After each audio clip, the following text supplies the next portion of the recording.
So I would be speaking on Digital India, opportunities and challenges.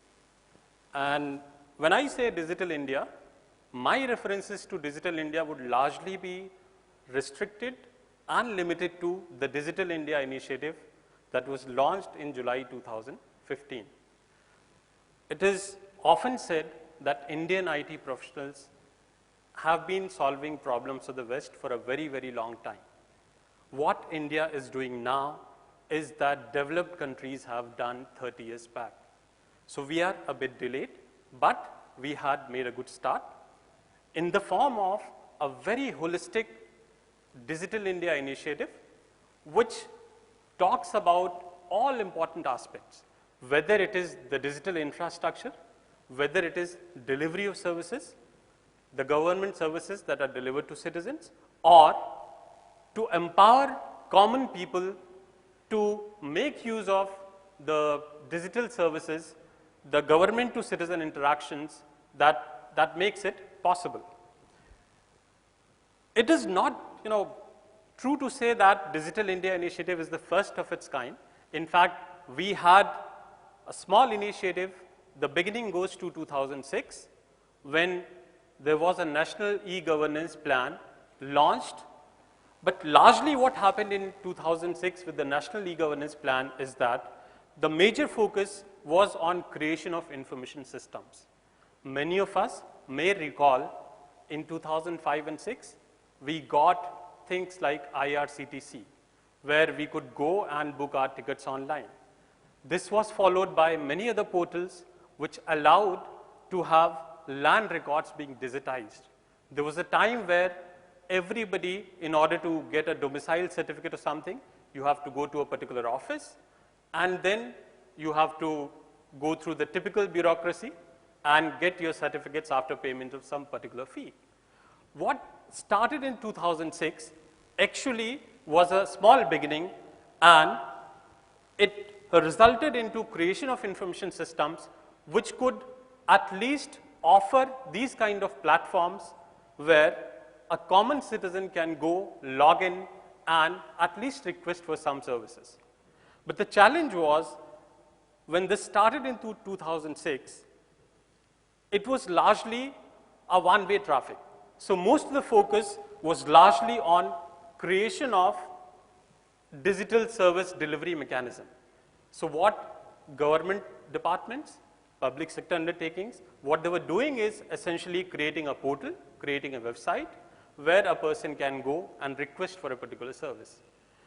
What was generally ignored or not focused upon is that these services were not able to be accessible to the common man sitting in a village.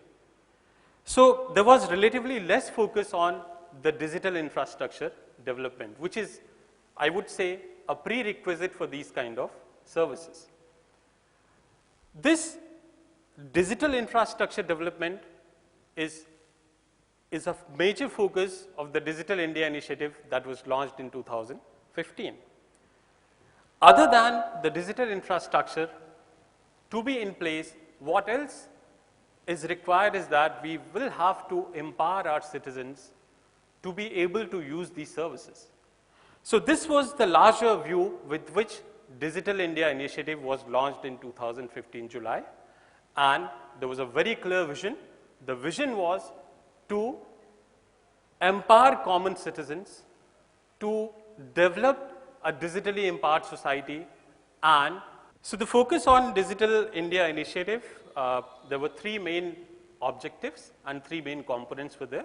One is development of digital infrastructure. The second is to ensure that the government to citizen interactions happen digitally, that is to develop platforms so that people can interact with these platforms digitally. And the third one was to empower citizens. So that required training people, making these services accessible to everyone. And that is how the Digital India initiative was envisioned. A lot has happened after that. There are many schemes that we know. Some of them have become very popular. We know about BharatNet project, which connects 625,000 villages across India. We all know about Aadhaar, which has been rebranded, which has been revamped, entirely different project. More than 90% adults in India now have an Aadhaar card. We know about a lot of payment apps like UPI, USSD, Bhim app. You know, they all worked nicely during the time of demonetization. So we now have a lot of schemes, which includes the new schemes and the old schemes which are rebranded, revamped, and all of this is packed in a single package, which is now a holistic package that we have. So Digital India has created a lot of opportunities. Opportunities for everyone, for a common citizen, for a student, for a shopkeeper, for almost everyone in the country. What we have been doing as part of Digital India is not only restricted to economy, to education, to commerce, but it has impacted everybody's life. It has impacted the services, the delivery of services that is going to a very far off village. So what is happening in Digital India is that we now have a complete ecosystem, a complete mechanism where a citizen can expect to get services online in some form. And if we look at all these three components, development of digital infrastructure, offering services in a digital mode, and empowering citizens to be able to use these services. I would just like to mention some of the advances that happen in them. Let's begin with the digital infrastructure part. A very, very ambitious scheme, BharatNet, a project which connects 625,000 villages across India through a broadband network. Because if we have to reach to the villages, if we have to reach to the common people, then we need the necessary digital infra to make the digital services accessible to the common man sitting in a village or to anyone in any part of the country, howsoever remote it be. Other than BharatNet, there have been many schemes. See, when we talk about Digital India, economy is very closely connected to it. We now have more than 90% of the people enrolled in Aadhaar. We, unfortunately, when we talk about Indian economy for a long period of time has been known to be a cash economy. 85% of our transactions were cash transactions 4-5 years back, which is, if you compare it with any developed country, it is just 10 to 20% of transactions are cash in any developed country across the world, whether it's Europe or America, anywhere. We have largely been a cash economy, which had many problems of its own, including there was a parallel black economy. In fact, the move for demonetization, which is often criticized politically, actually acted as a catalyst for the economy and for a huge digital economy to come in. Many of us, friends, could never imagine 10 years back that we can have a vegetable seller accepting payments for selling vegetables through Paytm or through some mobile apps. But all this is possible. And this happened in a very, very short period of time. In a period of 3-4 years, we achieved transformations that could never happen since last 10-15 years. So this has become possible largely because we are now looking at the whole picture. We are focusing on all aspects. Creation of the digital infra. The second part, other than creation of digital infra, is now there's a much more focus on the government to citizen interaction. We now have, these websites have been there for a long period of time, 2005 and 6. We started with all departments having websites.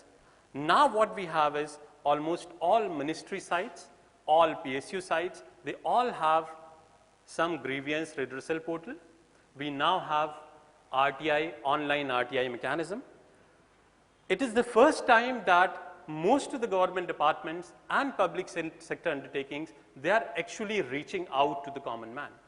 They are actually proactively presenting themselves to the common citizen that, look, this is what we are doing, and these are the things that we are doing for the country. Effectively, when we talk about this government to citizen interaction, digital technology has a huge role to play, and that is how things are changing. The third part of Digital India initiative is to empower common people to be able to use these services.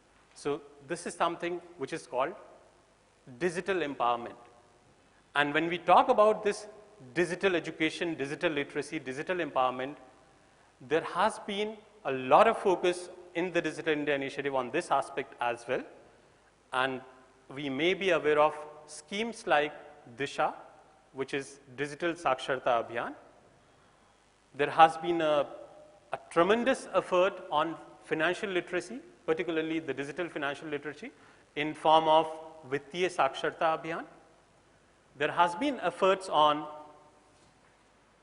training people in villages on how to make use of different online payment mechanisms as part of a literacy initiative which was included in the Unnat Bharat Abhiyan.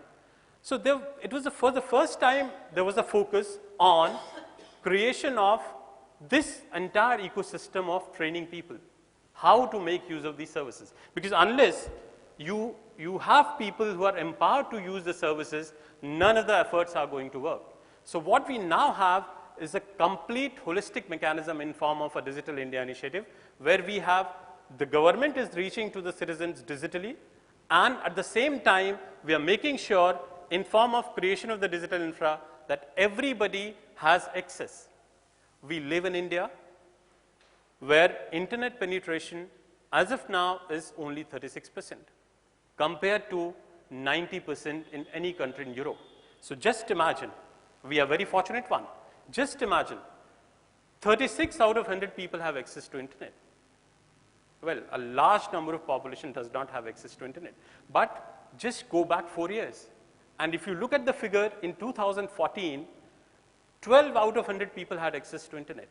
From 2014 to 2018, we have multiplied it 3 times. And I'm pretty sure in the time to come, this is going to be a rapid growth.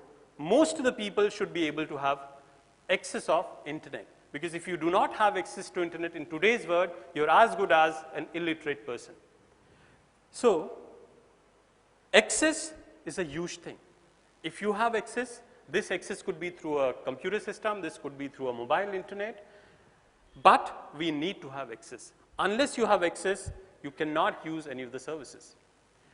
So this holistic picture that we see in form of creation of the digital infra, which allowed it, which made it possible for everybody to use these services, in form of creation of new kind of portals, which make it possible to have all these platforms available, accessible round the clock, 24/7, anywhere, any part of the world. And if you also have people who can actually use these services, then we have all these components in place which are necessary for Digital India. Digital India, friends, is very much a reality.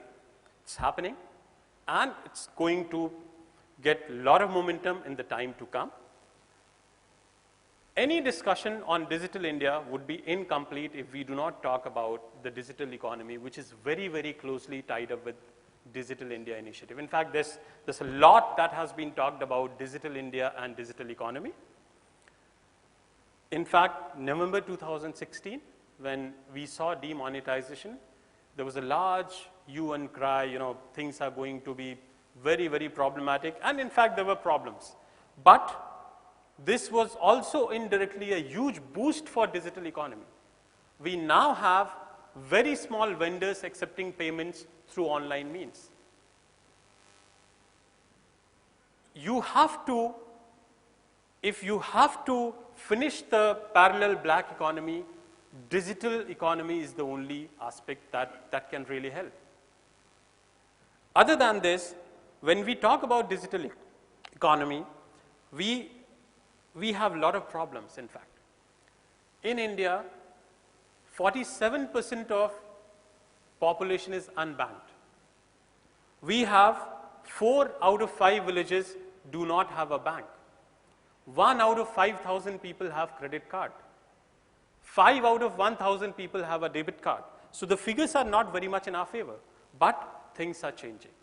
With new kind of apps, Aadhaar-based payment systems, USSD-based payment systems which allow you to make payment even if you don't have a smartphone, things like Kisan credit card, they're all helping us in multiple ways.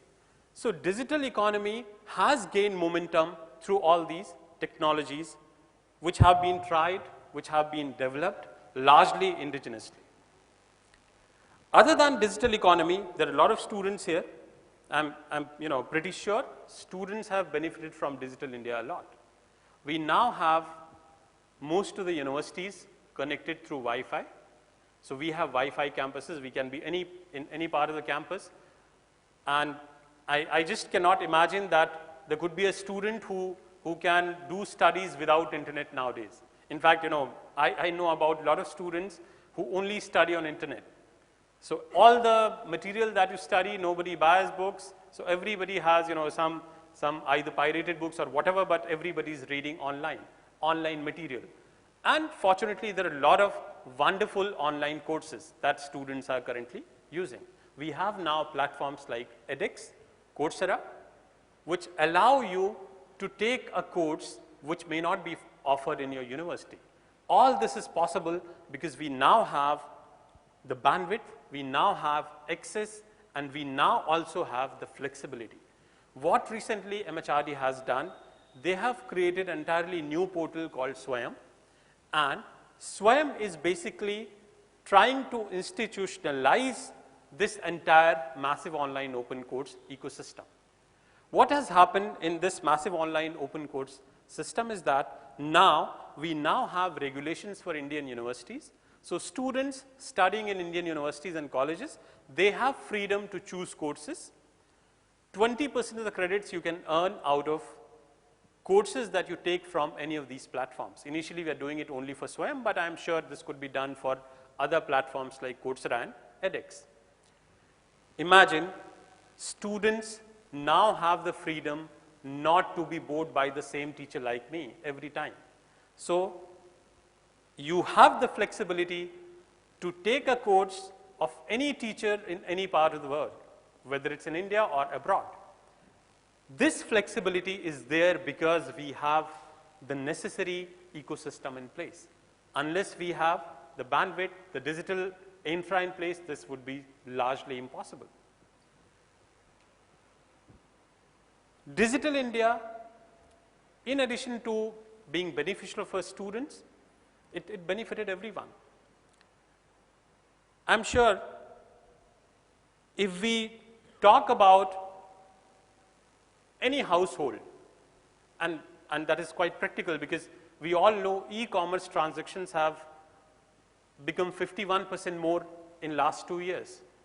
We now, all of us, we use Flipkart, Amazon, all these things are very, very popular. Traveling is so easy. You go to any new city, you have Uber, you have Ola, you have all these services. All these are possible because we have this kind of smartphones, we have access, we have internet. Without this, none of this is going to work. Imagine your life without Google. Imagine your life going to a particular city without maps, without Google, without all these portals. What is going to happen in the time to come is we are going to witness a very, very large scale transformation digitally happening in India, which happened in many developed countries 20 years back. So there are a lot of opportunities. Opportunities in different forms, opportunities of different kinds. But at the same time, there are a lot of challenges as well. When we talk about challenges, well, yes, I said 36 out of 100 people have access to internet. We still have a large population which does not have access to internet. Any service that you use on internet from some government department, you are often required to pay some small amount of money for a particular service. So what we need is proper online payment mechanism integrated to these sites. I can do this payment provided I have a credit card, I I have an online banking system, I have a debit card. And taking into account the fact that 47% of Indian population is still unbanked, this is going to be a huge challenge. If we have to reach to everyone, to every citizen in India, we have to grow tremendously in terms of the financial inclusion of everyone in the country. There are many other challenges other than the financial part, the infra part. There's a huge challenge associated with the mindset. We have to reach out to the people. We have to reach out to the common citizen. We have to reach out to the end users that, look, there's a better way. Imagine if you are living, just think of a situation where one particular day you are told that there's nothing digital. You have to travel. Well, yes, you have to make a reservation, go to railway station, stand in a queue, make a reservation, come back. Again, you have to pay your bill, go to a particular department, stand in a queue and pay your bill. If you just remove all these things, life is going to be very, very difficult. So if you look at quality of life, digital is making your quality of life much better than what it used to be 10 years back. Other than this, we have to, as a student, as a teachers sitting in this auditorium, we are all responsible to reach out to the people who do not know how to use these services. So we have to reach to the common citizen and we have to educate them that, look, these are possibilities. These are the things that you can do, and what is the improvement in quality of life that you're going to get out of this kind of transformation in your behavior if you're going to have it. Well, challenges, they never end. Anything that you want to do, you always have challenges, but there are always ways to overcome these challenges. I'm pretty sure in the time to come, in next 4 or 5 years, we would be much ahead of what we are now at this point of time. And I see Digital India becoming a reality, Digital India reaching to everyone, to every corner of the country, benefiting everyone in the country. Thank you.